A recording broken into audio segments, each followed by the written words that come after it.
everybody. It's a pleasure to be here with you today to talk about adaptive architecture. We hope you enjoy our talk and feel free to send us messages. We'll be active in the chat. We currently work together in Maintain and involving Sensedia's API platform. I'm an architect and Fernanda is a product owner. Our goal in this lecture is to get closer to answer this question. How can architecture react to, adapt to, and enable change in highly competitive and complex digital environments in order to allow business to cater to customers' ever-changing needs and expanding to new markets? To do what we attempt here, first we'll cover the reasons why the two of us think we should be discussing adaptive architecture together. And then we'll take you on a journey through complex systems concepts, how we can use them to think about architecture, both in terms of simple rules we may identify in it, and also in terms of the evolution of architecture from simple to complex. Finally, we'll wrap things up by discussing what we can take from all this and apply to everyday development work by product management and product engineering teams. To start off, why isn't only an architect presenting this, but instead we are an architect and a product owner? Number one, because the architecture we're interested in is the architecture that powers businesses. We work in a company that builds tools for the market, and it's part of our jobs to understand the market the best we can and to come up with more adaptive, clever solutions that will, when they are good enough, be bought and used by real-world customers. In our case, the customers are other companies, since Sensedia is in the B2B sector, but what we cover here is just as relevant for companies that are designing for end users. And two, because we believe, and this is a point we hope to make clear by the end of this presentation, that in highly competitive advanced models, business and architecture converge. What we argue is that adaptive architecture is so interwoven with business that they actually become one thing. We think the best place to start is by discussing what we understand by this competitive advanced model. We bring here the concept of complex systems, but it helps to clarify things a bit more beforehand. Our starting point is something that is shared by most people, to the point that it's even a cliche, and that is that we're living in an age of rapid transformation powered by digital technology. We're not going to go deep on this, but the complexity we want to start from is that formed by quick changes powered by technological advancement and based on more information being transferred and processed than ever before. What's very interesting is that we here, both us presenting and you watching, are all active participants in this technological advancement, as we all work for companies which are trying to harness this information and come up with digital products that will be a part of our technological and business landscape. It's also uncontested that this landscape is extremely competitive, with companies being born and dying all the time. To survive or to help our company survive, we strive to understand all the transformations around us at the same time in which we are involved in helping to transform things a little bit more through our work. It is to try to understand this complexity better that we turn to complex system studies. First, take a look at this. This is a partial map of the World Wide Web back in 2005. In this network graph, we can see the links between IPs, which are the network's nodes. It's remarkable how much it looks like a network comprised of brain cells, all linked together through synapses. This comparison between different types of complex networks is part of the fun of complex system science. This area of studies is interdisciplinary, and there are lots of different points of view among its researchers, especially since they come from many different academic backgrounds. Melanie Mitchell's book, Complexity, A Tour Guide, is a very interesting read, and it provides an overview of studies in the area. In spite of the difficulty in defining exactly what complexity is, many people have been able to identify some common characteristics among many different complex systems that allow us to see resemblances and learn more about them in a comparative way. Some examples of complex systems should be the internet, in which a gigantic load of information passes through a huge number of IPs, an ant colony, the human brain, and our immune system, for example. So what do all these systems have in common? As Mitchell herself puts it, a complex system is a system in which large networks of components with no central control and simple rules of operation, give rise to complex collective behavior, sophisticated information processing, and adaptation via learning and evolution. For example, the way an individual ant works is very simple in nature, but when you put a whole bunch of ants together in a colony, the colony itself displays a highly sophisticated behavior, with job specialization and self-regulation. The mystery is how that sophistication comes to be exactly. This view is particularly interesting for us when we discuss architecture, since architecture participates in many systems which we deem complex.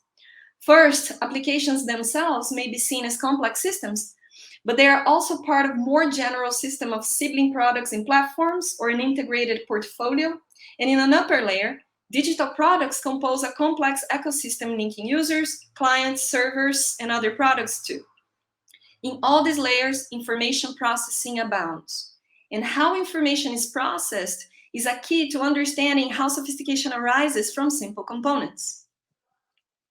And the way information is processed in different complex systems is also remarkably similar, and it's possible to identify some common characteristics.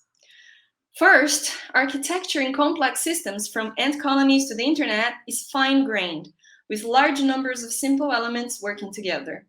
This leads to robustness, efficiency, and evolvability for the whole system. The information that goes around across these elements is distributed and is statistical in nature. Information is not located in any particular place in the system, but takes the form of statistics and dynamics of patterns over the system's components. Because the information is not located in any particular place in the system, no component can communicate the complete state of the system. Information is communicated via spatial and temporal sampling. Finally, for adaptability to take place, there needs to be random components of behavior. But the randomness must be balanced with determinism and self-regulation.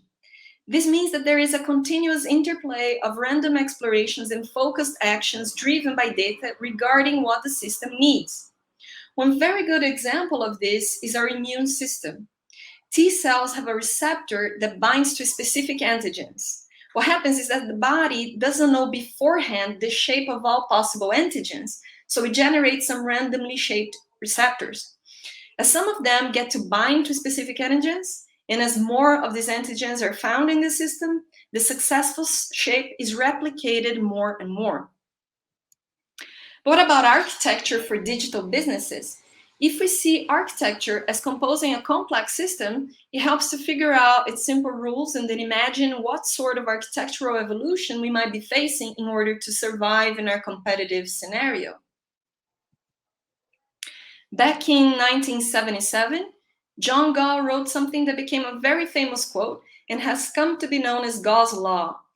He said a complex system that works is invariably found to have evolved from a simple system that worked. A complex system designed from scratch never works and cannot be patched up to make it work.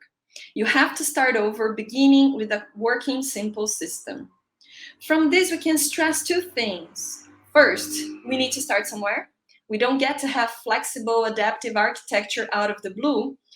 But two, a simple system that worked means that not every simple system works. So we need to make sure that while we progress from simple to complex, the simple is done well. Following what happens with complex systems, we could identify some basic rules that make sure the simple is done well when it comes to architecture. We think a trip to the past of architecture can help us identify these basic rules. A long way to the past we go, and then we find Vitruvius. Vitruvius was a 1st century BC Roman architect and engineer who wrote a massive treatise called De Architectura. If you don't know Vitruvius himself, you might know him from the Vitruvian Man, which is Leonardo da Vinci's drawing of a human body following ideal proportions that da Vinci took from Vitruvius' treatise on architecture. In the 10 books that compose the treatise, Vitruvius covers the fundamental rules for designing great things, from big buildings to everyday instruments. There wasn't software architecture when Vitruvius was around, but if there was, I'm sure he would have talked about it as well. For him, no matter if you were building a temple, an aqueduct, or a military machine, great architecture needed to follow some principles. The three basic ones have stood the test of time and are known until today as the Vitruvian triad. The triad is composed of firmitas, which means strength, utilitas, which means utility, and venustas, which stands for beauty. He says all this, and he's talking about the different forms of architectural outputs, should possess strength, utility, and beauty. Strength arises from carrying down the foundations to a good solid bottom, and from making a proper choice of materials without parsimony. Utility arises from a judicious distribution of the parts so that their purposes be duly answered, and that each have its proper situation. Beauty is produced by the pleasing appearance and good taste of the whole, and by the dimensions of all the parts being duly proportioned to each other. Drawing from these principles, good architecture depends on fitness, arrangement, proportion, uniformity, consistency, and economy. We believe that the Vitruvian triad is still a valid rule of thumb for designing simple architectural systems that work, and these systems can in turn be used to power complex, adaptive products. But we still have the question of what adaptive architecture looks like in these more advanced scenarios. To answer this question, we propose an evolution scale. The objective here is provide a progression of architecture as a technology becomes more advanced. In this scale, we will see different stages of architectural evolution. Overall, as technology progresses, architectures become more dynamic, but it's important to note that we hardly ever see a company that is 100% inside in one of the stages. Very often, companies combine different technological realities at the same time, with systems of different stages living together. As a side note, what many companies are doing is create a sub-company inside the company to design new things and with time let go of legacy systems. The first stage is the silo, with isolated people, make isolated actions with no view of the whole. Develop teams, build a software for their immediate needs and maintain it. With network and client server architecture, we start having more integration and an infrastructure that's more capable of maintaining it. For example, imagine two systems, system A and B, one in each silo. Now they can integrate better as we build the layers for more resilience when these two systems need to communicate to each other. In the component stage, softwares and silos are componentized a long time for more flexibility. So now system A can consume a component of system B. Components can be reused through replication in different structures. With service-oriented architecture, different components consume the same service without replicating the components in different infrastructures. So here we have a more intelligent reuse. The fifth stage is where a great number of companies are at or desire to be at. This is the case for our Brazilian market, for example. The main objective here is to have delivery of value with scale. And the microservices are one of the architect forms to enable that. In the ecosystems and platform stage, small digital businesses are generating in the centralized way. So architecture itself is decentralized. This can create challenges, especially because it's hard to maintain a central control. Have in mind that not necessarily a company needs to be in the fifth stage to progress to ecosystem platform stage. Sensedia has many customers that were able to use Sensedia platform to expose their business as a platform while living with monolithic systems. One of our customers is a good example. They're a digital bank that stay on top of traditional bank. Their architecture mirrors this with small digital businesses integrated around a monolithic system. But there is a limit to how much integration it can have between a monolithic system and other components. A modable architecture is necessary for more advanced applications. The architecture as a business stage is where very few companies get to be in. This is a stage where a type of value inversions happen. The key thing here is to understand that this evolution scale takes up from a moment in which technology is a limitant to a business to a moment in which it's a business demand. From silo to services, business demands from technology more than technology is able to support. And a lot of things that business people want in this stage are impossible because architecture is unable to deliver. A classic example, in the 98s, people were already talking about connected things, even though the term IoT was not used yet. But no company could deliver that because the architecture was simply not advanced enough. From services on, technology become advanced enough so that it could power businesses in a more dynamic way. But in the last stage, it can more than that. It can create demands on its own. We believe that if we create a technology with an adequate basis, following the good simple rules like we have seen, uh, then we can exploit this business advancement. In this level, architecture itself demands architecture and business advancements. Let's talk more about it while we look at the evolution scale focused on business. In the silo phase, we have isolated business lines. When we start having more integrated architecture, it becomes more possible to integrate businesses as well. But the technology here is still somewhat of necessary evil, a limitation to business creativity. As a componentized our architecture, it becomes easier to create business components because it's easier to reuse architecture components. From services on, business become much more agile when we have the capacity to build and expose the services. We are free to consume from many different RED systems, and we can launch products much faster. In the fifth phase, we learned that building faster means that we need to scale things up. Think of a company that builds an address services and many business lines inside the company start using it. It's great because they are all reusing the services, but we don't always think of the impact of this reuse because now we need to make sure that the services is reliable to everyone that needs to consume it.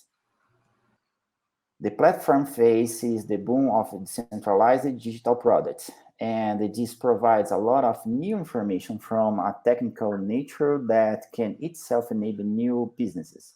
One interesting case is that of a Brazilian cosmetic company that use our API platform. They work with sales representatives that have an app on their smartphones to place and manage orders.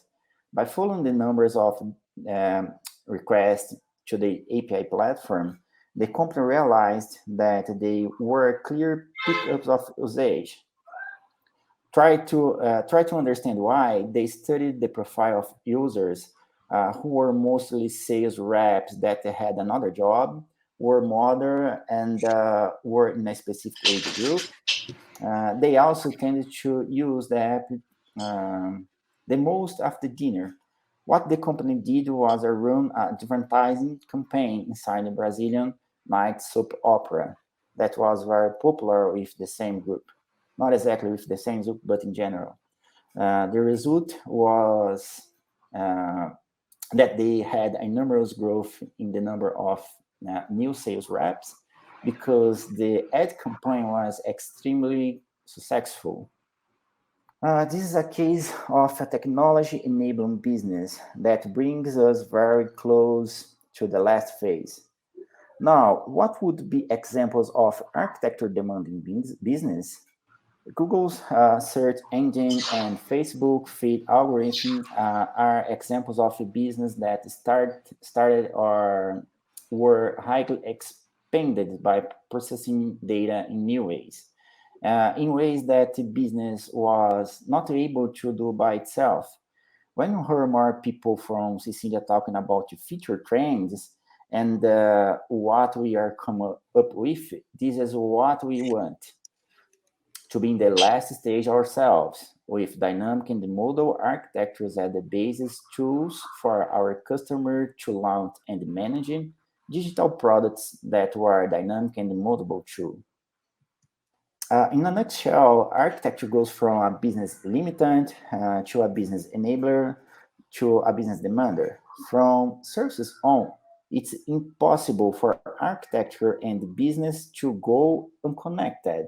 And as we move around in the scale, the people that work with architecture and the people that work with business started to get mixed up more and more.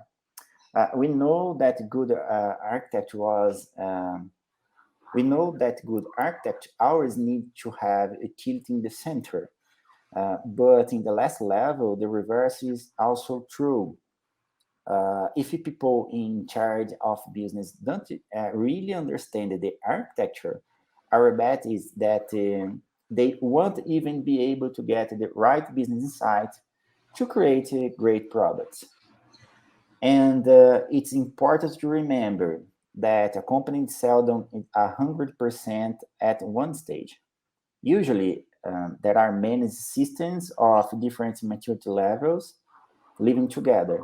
This is a challenge that requires governance tools and skills to manage the architecture, the portfolio, and the organization.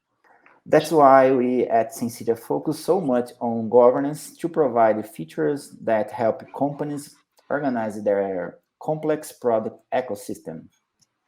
Okay, so now we've discussed complex systems and how they arise from simple rules and display collective adaptive behavior. And from that, we proposed an evolution scale that helps us identify where our company is in terms of business and technological adaptability. We think this is highly interesting in itself, but the most important thing here is to apply that somehow to help our companies to be more adaptable and our development teams to design products that are more fitting and that have a greater chance of being successful in a competitive digital scenario. The first helpful thing for companies is to assess where they are in the evolution scale. This is what allows them to plan the path ahead.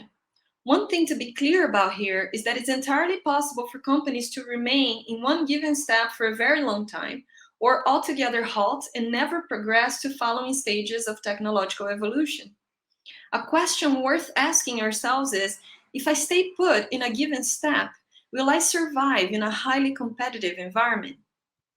Sometimes external things happen and pretty much make us move beyond our current limitations in order to survive. The COVID pandemic is a good example. While many companies closed down, others changed their operations to stay relevant or even acquire new shares of the market or of new markets.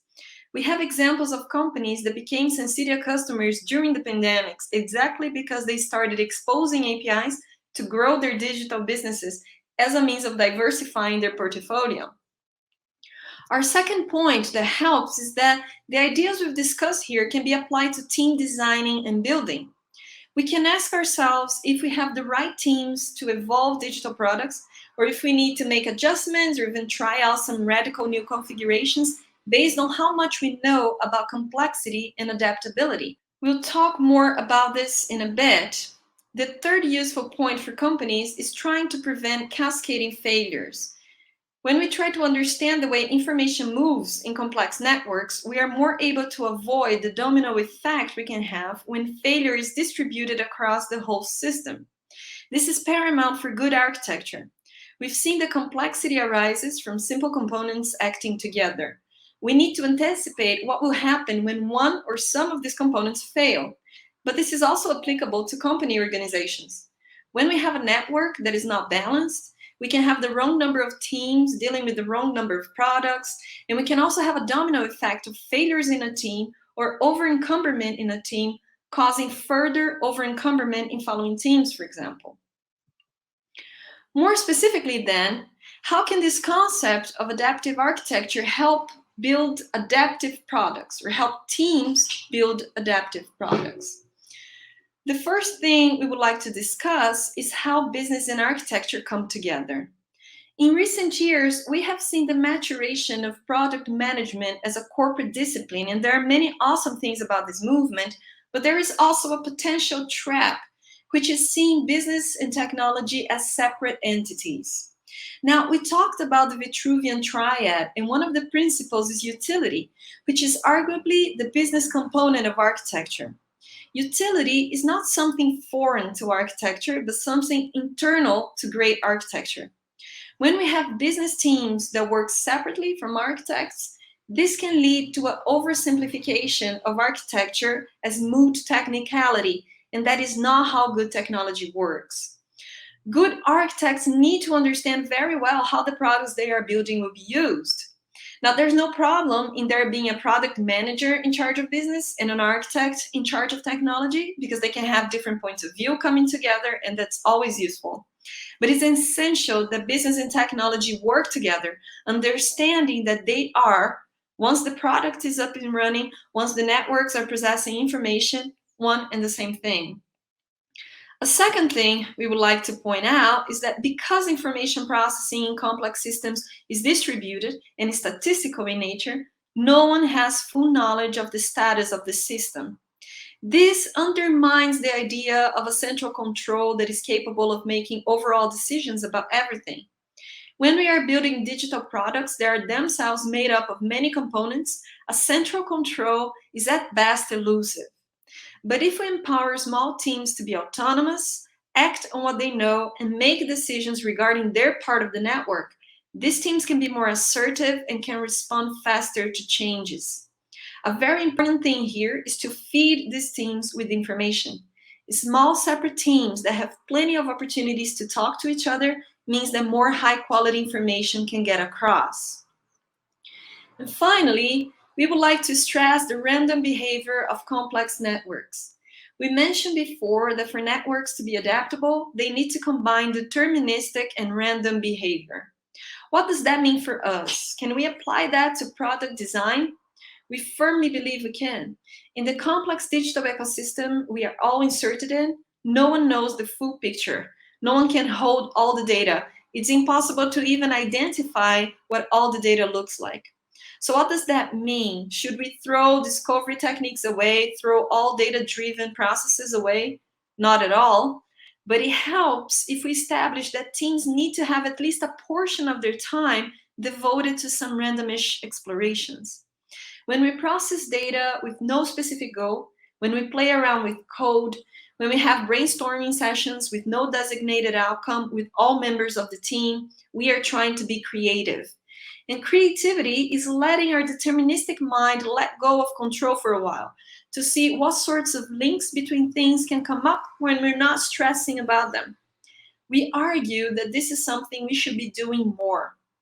We can do that by allowing people to work on their own projects for a while. We can try to think of spaces in our offices that generate more integration between people and teams. And of course, as we gather more data, more feedback on these randomic explorations, we start being more deterministic about them, giving more resources to those ideas that seem more promising. But one thing is for sure, there is no disruptive innovation when we are just running after things we think we already know. With this, we come to the end of our talk. We started out borrowing some concepts from complex systems theories. We made an exercise of defining basic rules applied to architecture, and then we suggested an evolution scale that can serve as a roadmap for companies that want to thrive in this competitive environment of digital products. We hope you have found this interesting. We are certainly very interested in the topics we discussed here, and we hope it can give you food for thought in designing adaptable products yourselves. Thank you. Thank you.